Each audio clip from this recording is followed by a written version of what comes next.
Alibaba Baru. Good morning, I'm Sharaad Kuttan and welcome to BFM's Morning Headlines. It's the 28th of February. Now, the big issue in many of the papers is the rash of traffic accidents yesterday claimed many lives. But the question is, how many is many? Well, Sina Harian thinks it's 15 there, 15 there. The Malay Mail has it as 14.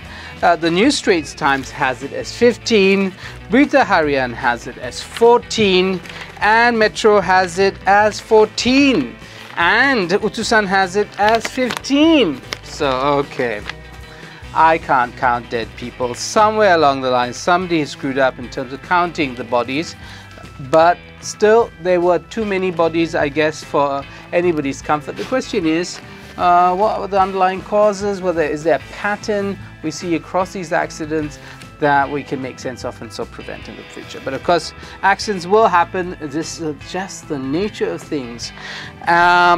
Also in the news, of course, is the Selangor water deal, and we have here the only paper that really carries it is this paper, The Star.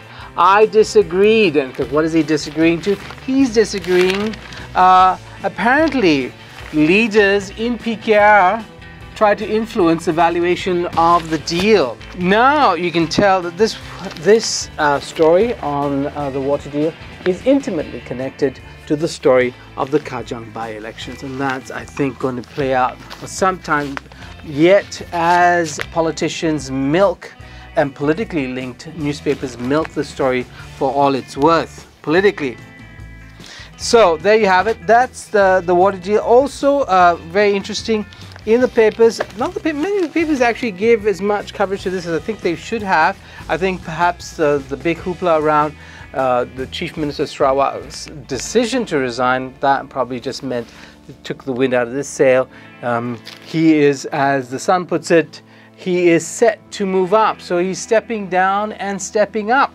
That seems to be the way to do it in this country. Why give up power when you can hold on to it? Also very interesting, in the inside pages of the Sun newspaper, the story, security alert for Sulu delegation to Sabah. Now the paper very interestingly uses the word defunct there, and it's used more than once to refer to the Sulu Sultanate. Yes, maybe it's not a legal entity, but it might be actually meaningful to the people who live in that area, and therefore there's still quite a bit of influence.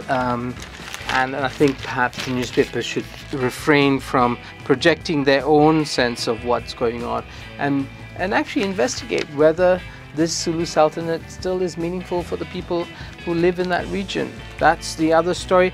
Also embedded in that story, because this story is about a visiting delegation of Sulu Sultanate officials, is the IGP saying that the police are on alert. They know that this is happening, and they're going to keeping a watch on developments. Khalid Abu Bakar, who is the IGP, the Inspector General of Police, is also in this story denying that Malaysian Insider story that suggests that some 60 top cops are under investigation by the Malaysian Anti-Corruption Commission.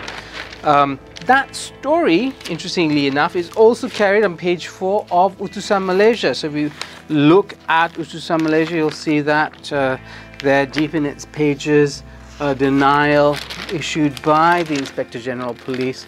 There it is. There it is. There it is. KPN nafi 60 pegawai kanan polis disiasat SPRM. Nafi. I think that's really the word of the day. Nafi. Nafi means deny. He denies that they're under investigation. Why does he deny that? Because he believes they're all clean? Because no such investigation is happening? Because he doesn't want to admit to it until it actually is out there? Or what? We don't know. Anyway, Utusan Malaysia also has an important story on its front pages. There it is, big story. Peniaga warga asing diburu. You know, diburu, we had a couple of weeks ago, a couple of months ago. Diburu is to be hunted down. Now, Ops Spadu 6P, which is the kind of known to all of us as the attempt to deal with undocumented workers, At least that's the apparent reason for having that so-called operasi. The operasi now is extended in phase 2, according to the minister in charge, to include businessmen who are operating on Malaysian licenses. So basically, they've gotten a Malaysian who has a license for a business, who is now renting out that license to a foreigner. And of course, that's a no-no.